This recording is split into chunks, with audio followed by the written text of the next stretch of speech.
Pluum naeratas hellalt, laatades oma käed õrnalt taimele. Jah, ananass on elujõu kehastus.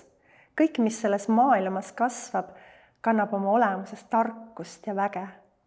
Isegi kui selle välimus on tavapäratult teistmoodi, varjab see endas kauneid saladusi, mis aitavad meil end ja ümbritsevat paremini mõista. River vaatas Pluumile otsa. Tema silmad täis mõtteid ja uusi küsimusi.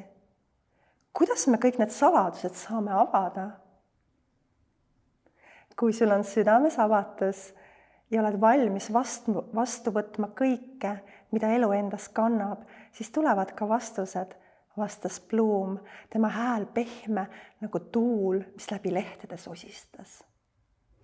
Kui me oskame kuulata, siis iga taim, iga viljakas viljapuu, iga põõsas räägib oma lugu ja õpetab meid, kuidas armastada elu kogu selle lihtsuses ja näha ilu kõikjal.